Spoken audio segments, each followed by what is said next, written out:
Miami, and the Miami Heat have won a game. They snap a 7-game losing streak. They hold Sacramento to 106 points, or maybe the Sacramento Kings held themselves to 106 points. They didn't play well.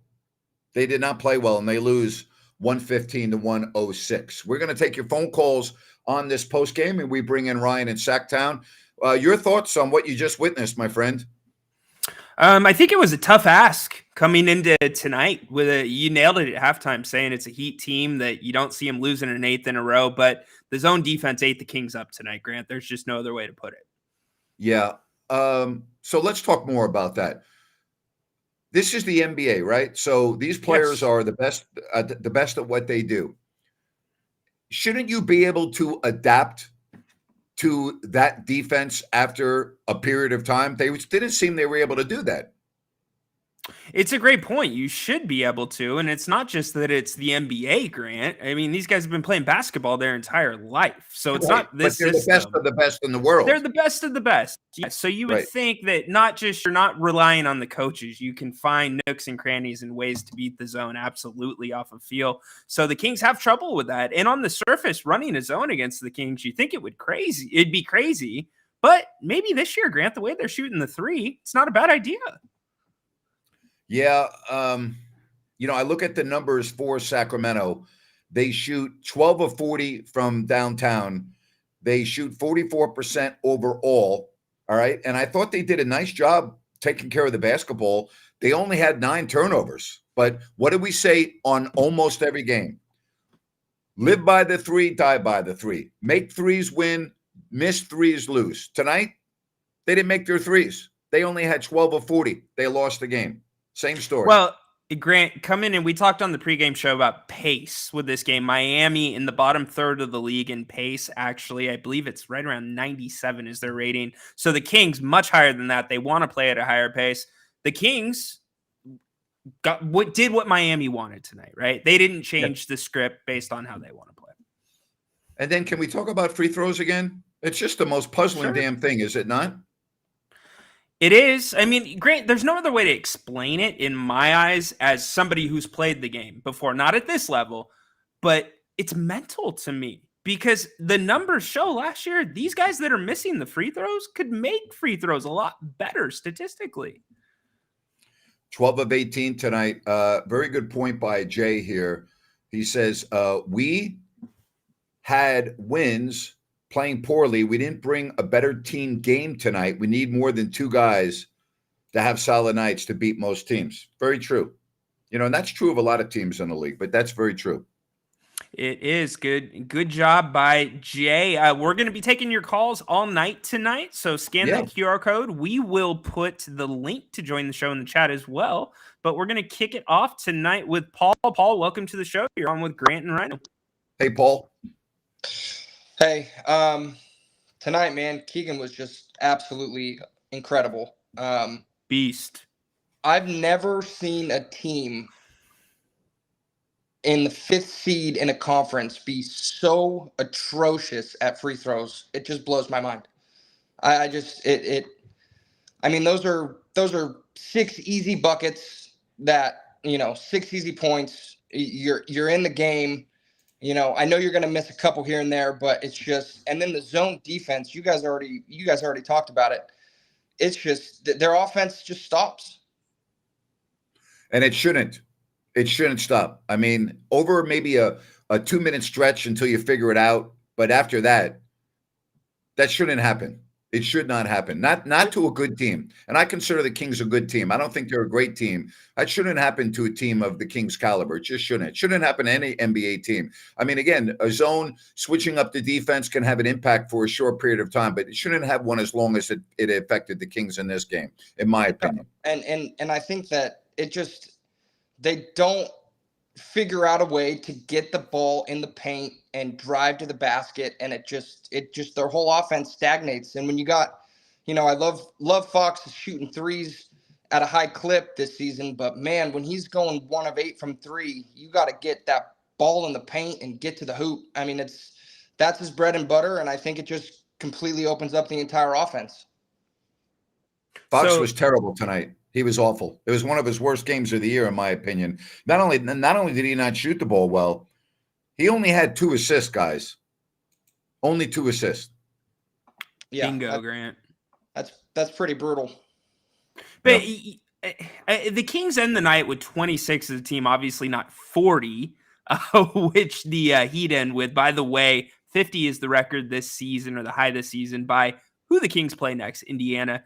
But the Kings, you talked about players driving, right? And you're talking about Keegan Murray's effectiveness. If you're scouting the team, Paul, who else is a threat in that starting lineup to provide that for the Kings?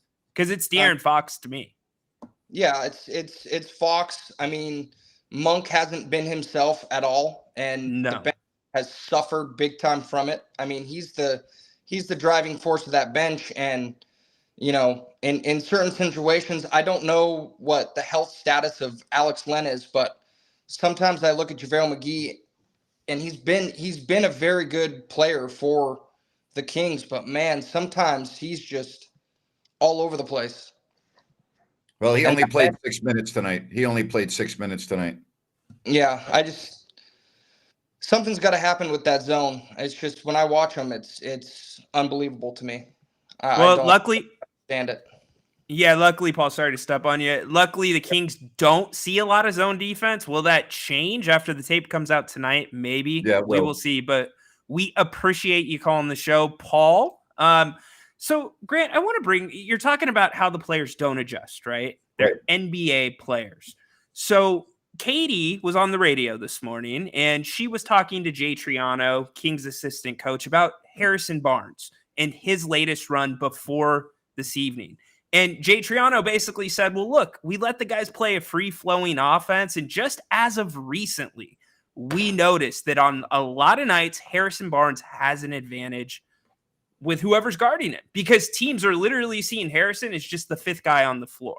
And so the Kings are now starting to target that. So I turn this to you, Grant. Is it a problem that not just the coaching staff, but the players can't work through these things, or this free-flowingness of this offense?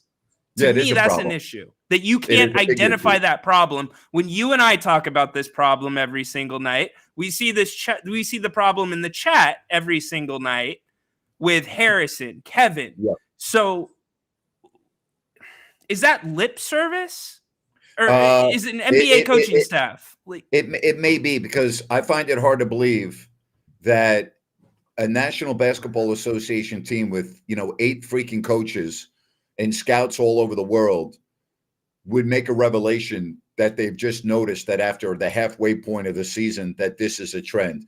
So it may be lip service. It may be Jay who didn't know what else to say. I really don't know. I'd have to hear the entire context of the interview, but that is puzzling to me. I'm sure when you were hearing that, you were like, wait, what? You were like, wait, what did I just hear? Yeah. Well, the puzzling part for me is because, to me, what I was hearing was Harrison Barnes has played his role perfectly for the Kings this year. If that's what the coaching staff has asked Harrison Barnes to basically be, all right. Well, I still, how I analyze this team. I go by 5-game increments. 5 okay. games. I don't look at one game and make too many concrete observations based on one game. But I still see a Sacramento Kings team that has real faults. And their biggest fault, in my opinion, is they can only beat you one way. They don't have any other way they can beat you. They beat you by making threes. And when they make threes, most nights they're going to win. And on nights when they struggle with their threes, most nights they're going to lose. That's number one. Number two, and tonight I don't put it in this category, but number two, how many games do you think Sacramento has lost this year due to their poor free throw shooting? 5. I was going to say 4. 5. Okay, so you and I are in the same area. Why would I think that here we are now getting ready to turn the calendar to February? Why would I think that all of a sudden is going to change?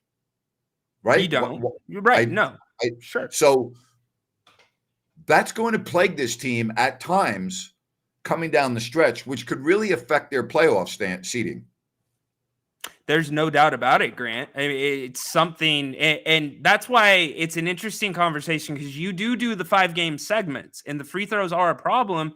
But you look at how the Kings have won the past 4 games; it really hasn't been 3-point shooting. In fact, the last 4 wins, their 3-point shooting percentage has been almost 10% lower than in losses. So that's why when I see a team that can do it both ways, why is it on some nights they refuse to even try to do it the other way outside of Sabonis? Well, first of all, I discount the last game they played. I take all the statistics from that game. They're meaningless because you played against a G League team. Okay. Fair. So, and I really mean that. Okay. I'm sorry. Fair. I'm discounting that.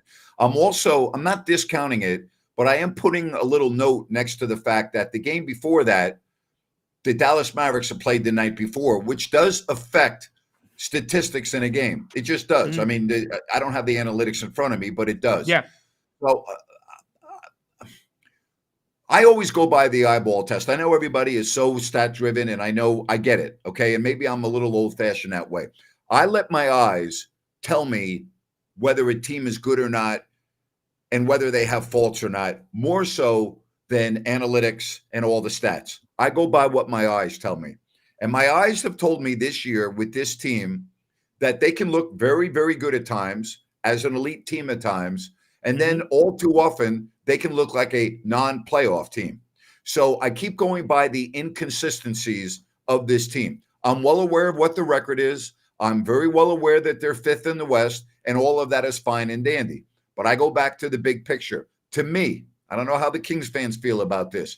The big picture for me, Ryan, is that if this team does not win a playoff series this year, it's not a successful season. I don't care how many games you win. If this team makes the playoffs and they lose in the first round, to me, I don't consider it an improvement on a season. I just look at it as same thing. Maybe I'm being too harsh, but that's how I'm judging this team. I think that very well is fair, but hey, let's get back to the fans. Let's ask them. We're going back to the phones. Click the link if you want to get in on the action. We go to Condog209. Welcome to the show, my friend.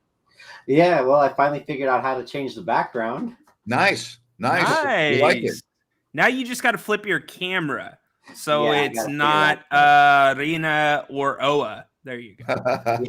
Yeah, I'll figure that part out later. But yeah, classic Arco Arena. But this was a disappointment. I was on the pregame show, and I said this Miami Heat team plays hard, regardless of their losing streak. They're a Spoelstra team. They've done less. They've done more with less. I mean, they've been in the Eastern Conference Finals or Finals for, however long, regardless of, roster talent, people saying, oh, they're AC, they're going to be a first round exit or whatever. And again, they prove that they are not a team you can look over no matter what. And they had 40 assists tonight. So they passed the ball. They played team basketball. They won.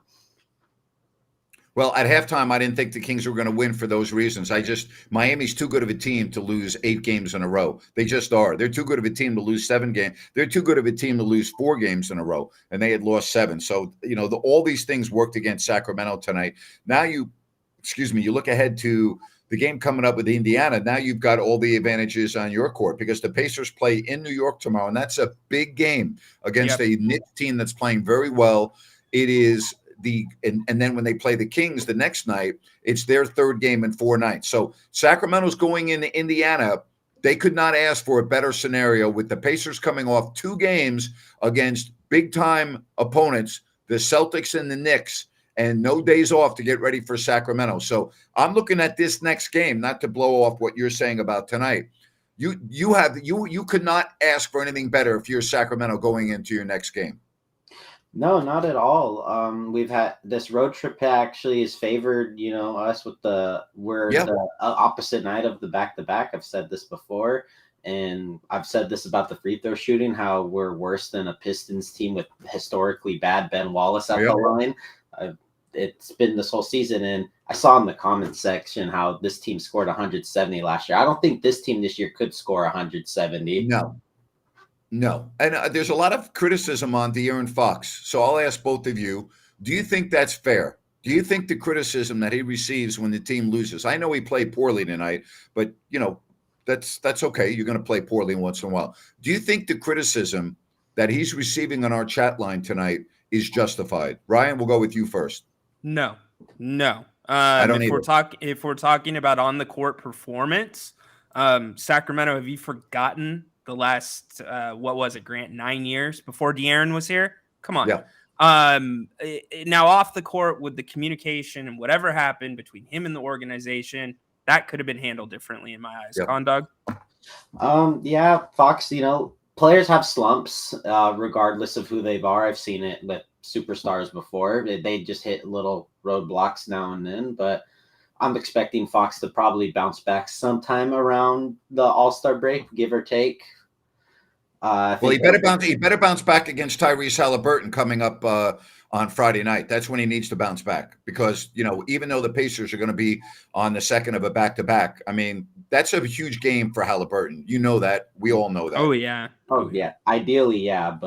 And one thing I would like to see from Fox, I've seen this, from countless, players, he's getting his MVP chance, and MVPs when their team's shooting bad, they will their team into games. They will their team in. It's not just about being clutch in the fourth quarter. You got to be clutch in that second quarter to keep the game alive. Third quarter, hit those, get those runs, get those key turnovers, just get to the paint if you can and just drive it in. Well, Condog, that's a fair point, but I don't think De'Aaron's paying the fans in the crowd to chant MVP, and he is not an MVP yet. So, once he gets that award, we'll get there. But hey, Thank you so much for joining the show tonight. Yep, we really appreciate it. Always there. Great content. I really appreciate it. And for anyone else that wants to get in on the program, it is easy to do. I also want to tell you about our outstanding sponsors, including Bennett's, with 3 locations, Sacramento, Roseville, and Rockland. Bennett's Westside Grill is that newest location in Rockland. Go to bennettsrestaurants.com to make a reservation. Check out their menu and more. Don't forget about their weekend brunch, their weekend prime rib, 60 different types of wine available by the glass during the week. They have tremendous happy hour specials on apps and drinks. Go check it out. That is bennettsrestaurants.com. Sacramento losing tonight, 115-106. Their win streak is over, and they get ready to take on the Indiana Pacers, followed by Chicago the next night, and then the Cleveland Cavaliers. Yep, and Kings fans, we might be saying negatives in parts of this game. This was not a bad loss, Grant, in my eyes. I'll let Grant speak for himself, but I think this Miami team, Grant, and you said it at halftime, they were playing their best basketball on January 15th when they were 24-16. So 7 losses. It changes. Yeah, it's not an awful loss. It's not. I'm with you. I'm not going to lose sleep over this.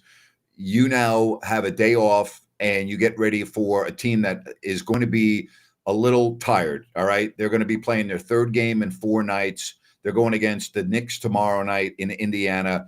That's not an easy back-to-back. Okay. Trust me. I've done it before. And so this is an opportunity. I don't like the matchups necessarily with Siakam now for the Pacers. It changes things. Yeah, that does change things. But again, you can only do what you can do. You got to control how you play. But I do expect Fox to play much better. I expect Harrison Barnes to play much better. You're probably not going to get that same type of a game from Keegan Murray. But I think the bench needs to play a lot better. The bench to me tonight was really not that big of an issue. The bench for the Kings? Yeah. I mean, I didn't see the one. I didn't get the one guy. I was well balanced. What I mean, but I didn't get the one, like normally you get a Monk with 20 points or you get a Lyles that explodes. It was well balanced, but I didn't see anybody, like Monk was 3 of 8, right? He didn't make a 3-pointer. Lyles didn't make threes other than one. I need the bench to come onto the floor tonight and make threes. They didn't make threes tonight. Yeah, it's becoming almost you get that feeling. You're talking about the eye test earlier in the show. Malik doesn't hit that first 3 in any game. You kind of start, Yeah. Trey Lyles, So, again, we want to Yeah. get your reaction. We appreciate everybody that's already called in. We're going back to the phones. We get David in here on If You Don't Like That. David, welcome to the What's show. going on? How y'all doing? Happy to have you. Hey, David. Hey, so I just wanted to say some positive things. We went down like 18 points there in like the second quarter, I believe. Yeah. And I was like, getting flashbacks from like early in the season. But I like the way that they, kind of fought back and got into it. And I also, it always puts a smile on my face to see Keegan have like a game he did tonight, because he is like truly like the future of this franchise, in my opinion. All-star looking, like not maybe superstar level yet, but he is he can shoot that ball and he plays really good defense. So those are some positives. And Jimmy Butler's one hell of a player, and 7-game losing streak in Miami in their house, and we haven't won there since like 2018. Jimmy Butler wasn't going to lose this game. So it's a tough one, but let's go start another win streak, right? Amen, David. Good points. Yep. We really appreciate you joining us. Thank you very much. Sure, I it's think a- the it's last honor, game man. they won there was that De'Aaron Fox putback on the incredible It was. jam, Yeah. where I went crazy and Doug stepped all over me, and I told him, "Hey, don't do that again." Learning but on he the learned. job. And he learned. He was good after Yeah. that. So David, really quick yeah. before we get to Baki, Yeah. David brought up All-Stars. Western Conference reserves being announced tomorrow. Grant, the over-under of Kings is 1.5. Are you going over or under Kings to be on the All-Star team? I'm going to go under. Okay. And you got Sabonis or Fox? Sabonis is going to be on the All-Star team. I think because of the position, last year you look at all the point guards that were hurt in the West, right? And Yep. That's not the case this year. I think Fox is going to have a difficult time getting on the All-Star team this year. He said today that he didn't really care about being on the He All-Star said that team. last year. I don't believe that. Of course he cares. Yeah. But I'm going to say under. What do you say? I'm going to say under as well. And I think there's a possibility it could be 0. I really do. I mean, you look at even tonight, Bam Adebayo, he gets more run than Domantas Sabonis nationally. And you look at the run Domantas has been on, only second to Oscar Robertson in franchise history with these double-doubles. So it's possible, but if one makes it, I'm saying Sabonis. It's unlikely to me that a player that's been an All-Star 3 years in a row, who's playing as well as Sabonis is, both with your eyes and statistically, would not be on it for a fourth time. So I would be very surprised if Sabonis is not on the All-Star team. I would be very surprised. You have to remember, Fox did not make the All-Star team last year when the reserves were announced. He got added. Okay. Right. So I'm going to say under. I'm going to go under. I would be very surprised if Sabonis is not on the All-Star team. I hope you were right. He certainly deserves it this year. We're going back to the phones. We're going international. Baki, what's up? How you doing tonight, sir? Hi. Hello. Oh, yeah, hi, Grant. May I catch that you said about All-Star game? I mean, if Sabonis doesn't make to the All-Star game, it will not be the shame. It will be disaster. I mean, for the NBA league, that will be a really. I mean, Guy is almost tying the franchise record about double doubles. You see, He'll be on it. He'll be on the All-Star team. I don't think there's any way he I won't mean, be on comparing the All-Star team. Sabonis and Adebayo right now, I don't think it's even close. You don't think? Well, I agree with you 100%. I'm just talking about a name you hear more often. You usually hear Bam Adebayo a little bit more, in my That's because they've been opinion. in the NBA Finals and the Eastern That's Conference fair. Finals the last 2 years. That's why. That's fair. I just worry about Paul George sneaking in because the Clippers are doing good, so good. You got Kawhi Leonard. Remember, Grant, it's the coaches that are picking this, right? This has no bearing. Yeah, that's true. But I think that Sabonis's games are really, really strong to be missed out of Yeah, the I, out of I the think we're talking way too much about this. I think we need yeah. to talk about this if he's not on. I'm assuming that he's going to be on, and I don't think we need to, belabor the point. He's going to be on the All-Star team. Now, if he's not, Baki, when we talk again, then we can go over it. We need to be assume that he is going to be. The guy that we don't know is Fox, and quite frankly, right now, I think he probably will not be on the team. He's on the edge, definitely. Okay, let's back to the game. If you ask me about this game, uh, it's everything about adjustments and everything about tactics. And I don't know the NBA team. You mean the only thing you can, the only way you can break that kind of the defense, that zone defense, that every coach knows, everybody who is looking the NBA knows. I mean, basketball. Everybody who is in the basketball knows.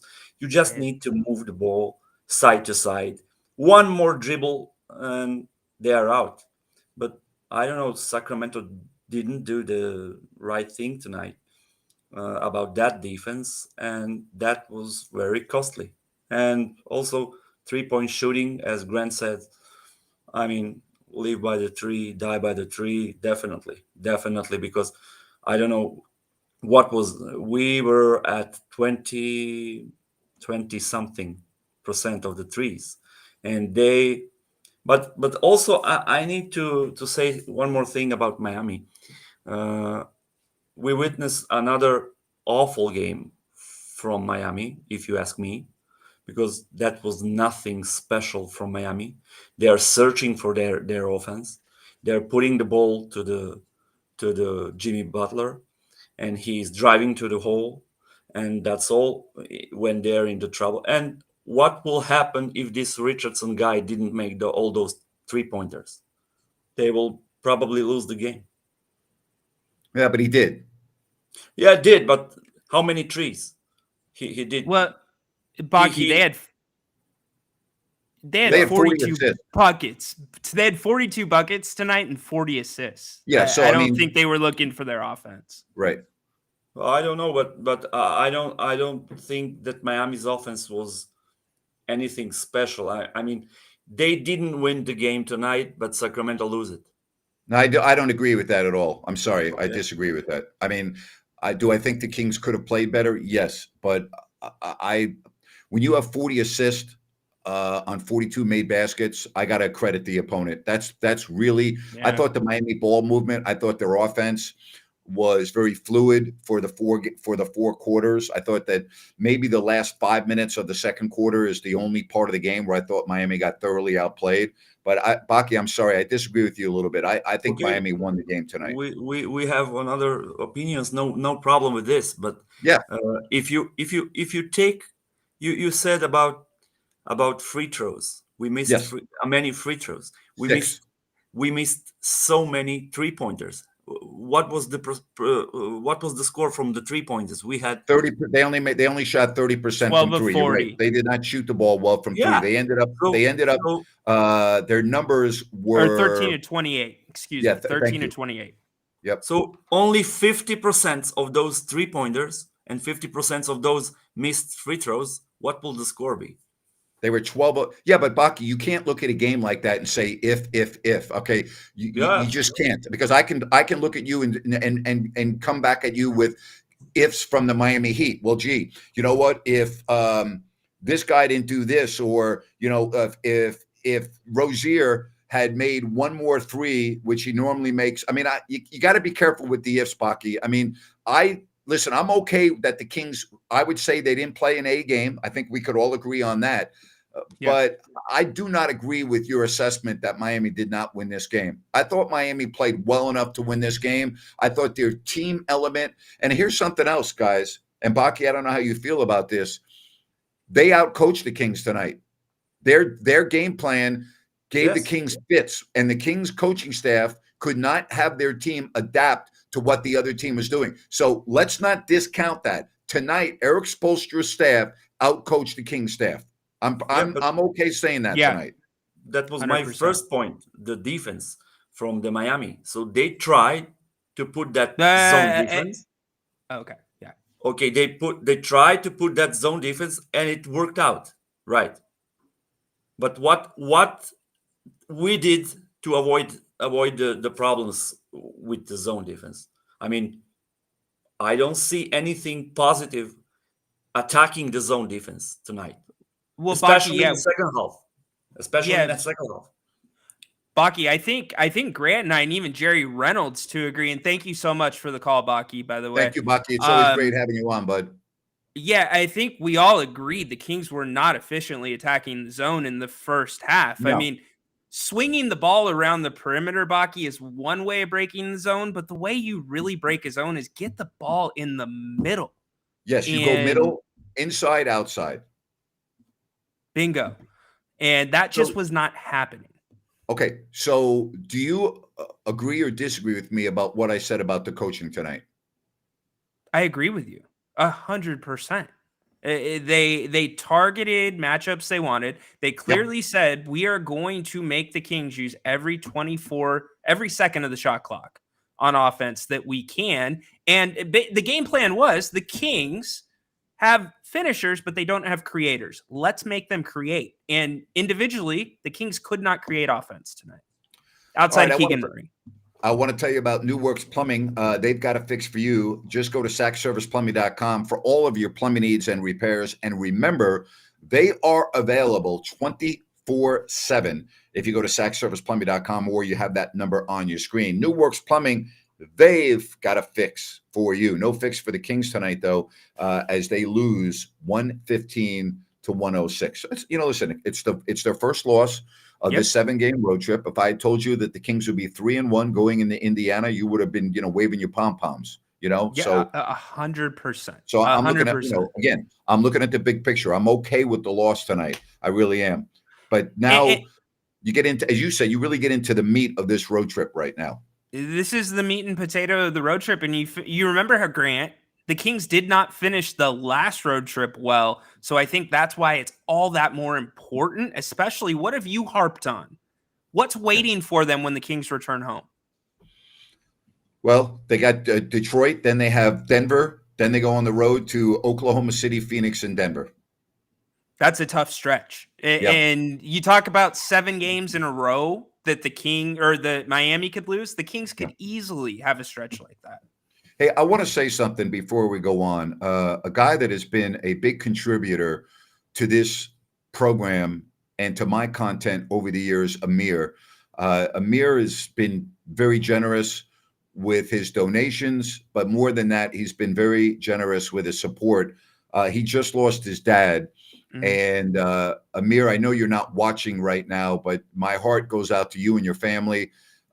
We are praying for you and your family. I read your very eloquent post on Facebook, and I hope that you get this message that we're all thinking about you here, and the Kings family's got our arms around you, and we know that this is a tough time for you, but you're not alone. You got a lot of people out there that are praying for you and thinking about you. So hang in there, my friend. Hang in there. Amen. Well said. Praying for you, Amir, and you and your family, bud. And everyone's so great now putting Amir's name up on the screen. I really hope they're the best. Yeah, they are the best. They are the best. And I know, Amir, I know that, listen, you're in a lot of pain, and a Kings win would have put at least, I know, a half a smile on your face, but it didn't happen. Maybe it will happen coming up again on Friday in Indiana. And you're going to be off this weekend, aren't you, my friend? As of now, that might change. I might pop up. I love working. I can't get enough of this, Grant. It's too fun. Yeah. Well, you know what, buddy? You deserve a little break, I appreciate it. Yeah. We'll see. Maybe headed to SoCal. But you want to get back to the phones? Yes, I know Alex has been waiting for a little bit. Let's get him in on the conversation. Alex, welcome to If You Don't Like That, You Are On with Grant and Ryan. Go ahead, Alex. There you go. Oh, how you guys doing tonight? How are you? Good, not too bad. I'm with you when when you guys said that this isn't a terrible loss, but one of my thoughts I'm thinking is I'm glad Fox is shooting the 3 this year, but do you guys think he's being a little too reliant on that 3-point shot? I do, yes. Okay. I don't. Yeah. No. No. How can you say he's being reliant on it? I think that's been the thing that's opened up his game and his change of speed. It's really made that much more dangerous because he's taking more and making more than he's done in his career. So Okay, I think but that's hard but to I argue. and I agree with that. I think you make a very good point. Excuse me, but I want to get back to. I'm sorry. What's your first name? Alex. Alex. I beg your pardon, Alex. And Alex, I don't want to put words in your mouth, but I believe that he relies too much on his three on nights when his three is not falling. On the nights where his threes are not falling, I want to see him get to the line more. I want to see him attack the basket more. I want to see him get his mid-range shot more. That's the point I'm making. I'm okay with him looking for his three. I'm okay with his volume of threes. But on nights like this, when they're not there, I want to see him do something else. Would you even throw in a little selection there too? Just even if it is a good three, sometimes the timing seems to be off. And it's not just Fox. It can also be Monk and some of the other guys as well. Alex, what are your thoughts? Yeah, I could see both your guys' points for sure. And I was kind of leaning towards what Grant was saying. I'm glad he's making his shots. Ryan, to your point, he is shooting and making them. But I do feel like as of late, not the whole season, as of late, he's been a little bit less aggressive as far as driving to the basket and just kind of, putting up shots. And that could be a caveat to him. It's been a long road trip or whatever. Maybe his legs are tired. I know this is the dog days of the season, but they are professionals and you kind of expect them to, just ball out every night. I guess as fans, we expect them to, but I don't know. What are you guys' thoughts on that? Ryan? Yeah, no, I'm with you. I think you both, Grant, as you expanded on that argument, and you as well, Alex, I think that is true. De'Aaron, certainly, if he wants to be efficient and work harder, not smarter, that is the next step. It is being smarter about that shot selection. Here's Cody. He makes a really good point here. It's too many three-point attempts by De'Aaron Fox, in my opinion. I'd rather someone else take more threes and Fox drive with jumpers, occasional three. I agree with part of that. I do agree with part of that. But I also want to let everyone know when De'Aaron goes to the lane, he takes a pounding, okay, with a variety of ways. Contact to the body, and he's a high flyer. And there's a lot of stress and a lot of attrition that goes into his body when he drives to the lane also. So that, I think at times that's part of it. I really do. Mm. No, Yeah, yeah, that's a great great point. And here's one other issue. Look at the last one. This is a very good point. Raider Pando. Maybe Fox is afraid to get fouled because of his poor free throw shooting. Guys, do you think that enters into him at all? I think that's a great point by Raider Pando. I think you are very spot on there. Yeah, Alex? could be psychological for sure. Just and also to Graham's point, last thing, I was trying to not think, oh, the only way we could win is by shooting threes, but I've decided to stop being stubborn and realize, that's kind of the only way we win. We either shoot lights out and win, or we don't shoot lights out and just keep chucking up threes, and nobody wants to really drive. No, it just maybe not exactly the head goes down, but you see a little bit of, oh, well, I guess we're going to lose today type thing. So Alex, it's when the Kings I was just going to say, when the Kings win, they score 125.2 points a game. When they lose, they score 108.1 points a game. Wow. So the numbers Think about illustrate your point. Yeah. Alex, Crazy. That's a great call, buddy. Great call. Yeah. Thanks for making it better, Alex. Of course. You guys have a great night. Thank you, guys. All right. Thank you. Ryan, can you repeat what you just said with the disparity between wins and losses, please? Yeah, when the Kings win, they score 125.2 points a night. When they lose, they score 108.1 per night. When the Kings win games at halftime, they're up an average of 11 points. When they lose games at halftime, they are down an average of 14. I don't know the answer to this question, but I'm going to ask it. The first set of numbers that you just told us, points when they win, points when they lose. Yeah. Of all the teams that are currently in the playoffs in the West, do you think that would be the biggest disparity? Yes, I think it's the biggest disparity, probably by about 6 or 7 points. I'll double up on that. But when I That's last pretty checked amazing. Boston's disparity was only around 10 points. Okay. Wow. Well, I got to tell you, those numbers do not lie. I'll tell you what else you're going to love if you're looking for a new home. Calusa Sunrise Landing. All right. Sunrise Landing in Calusa from Blazona Development. 6 models to choose from. No Melrose, no homeowners. Phase 1 already sold out. Get out there and check out these beautiful homes at Sunrise Landing. Just go to CalusaSunrise.com for more information. That's CalusaSunrise.com and check out Sunrise Landing from Blazona Development. Well, the Kings short tonight. They lose to the Miami Heat. And I understand that when your best player, arguably your best player, but I think because of the position he plays, we can say that. This is very similar to when an NFL team loses. When the 49ers lose, everybody jumps all over Brock Purdy, just like where they did when they jump over Jimmy Garoppolo, right? Now, the Cowboys lose, everyone's over Prescott, Lamar Jackson. We get that. I equate it similarly to the NBA. I think that Fox takes a inordinate amount of criticism for the Sacramento fans based on his overall play. I'm okay with criticizing him. I came out tonight and I said he had a bad game. But I still think he's one of the top point guards in the NBA. And again, maybe I'm misreading this. I think he gets too much criticism from Kings fans.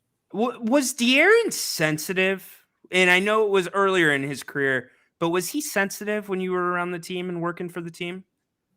Did not appear to be sensitive. He always struck me as a guy with supreme confidence and didn't really care what the naysayer said. But it also, I could tell the drive that he had and that it fueled him, even though he would not outwardly allow you to know that. But like if you brought to his attention something that somebody said, or, he would go, "What? Really?" Yeah. You know what I mean? Like, but keeping receipts. He's more of a doer than a talker when it comes to that stuff. Does that make sense? Like some guys are ultra sensitive and they let you know. Kevin Durant, for example. Everything. Yeah. Right. Everything. DeMarcus Cousins, right? I mean, not that I should put Cousins and Durant in the same sentence, but because fans are familiar with Cousins, you understand where I'm coming from. Fox isn't like that. Fox is really, okay, watch me. Really? Watch me. You know what I mean? He's a watch me type of guy. Great insight there that you're only going to get here on If You Don't Like That. Well, it's only one loss. And again, I go back to the big picture. 3-1 so far on the 7-game trip. And this is a very similar position that we were in as a conversation on the last 5-game trip. Yes. Had 2 wins. And you were saying, gee, you know what? You have a chance for a great road trip, but it didn't happen. It was a bad road trip. So I'm going to toss this to you. If this team should happen to lose the next 3 games, this is going to go down as a bad road trip. In my opinion, it is. Because then you would have had a 4-game losing streak. I don't see that happening. I don't, but I'm just saying if, because I always like to talk about things before they occur. Yeah. But conversely, I think if you only win 1 of the next 3 games, this goes down as a very good road trip. Even if you just go 1-2 in your next 3 games, to me, this is a very good road trip. Yeah, I'm with you 100%. And I think we talked earlier, the bipolarness of the Kings play. I think the fans are conditioned now to know, as we saw from Alex on the last call, we're either going to be beautiful and play great, or it's going to be a drag and we're going to play bad and we're going to be blown out. I think the last 2 games are going to be difficult for Sacramento. Are they a better team than Chicago? Yes. Chicago, I think, played very well tonight in their win. The Kings are on now they're on for the first time this trip, the second night of a back-to-back. Yeah. And then Cleveland, they match up very well against Cleveland. It goes with Donovan Mitchell. We'll see what happens. But again, if you can just go 1-2 in the next 3, and I know the Kings aren't thinking it, but we're talking as media and fans here, and go home with a 4-3 trip, I think that's fine. I really do. Hey, I'm with you. I'm with you. Where do I cash my ticket in? Yep. By the way, I will not be doing the pregame show for the next 2 games, but I'll be on at halftime with Jerry, and we'll be doing the postgame show. Hope you have a fabulous time. Great weekend, my friend. Thank you. Thank you. I appreciate it, Apes. And I appreciate each and every one of you. No beam lit tonight, but that's all right. You had the beam lit for 4 games in a row. It's okay. All right. Now we'll see. Indiana, they're playing the Knicks tomorrow night. Then Chicago, then Cleveland. We'll see what the Kings do. Thanks for joining us here. So long, everybody. Thank you.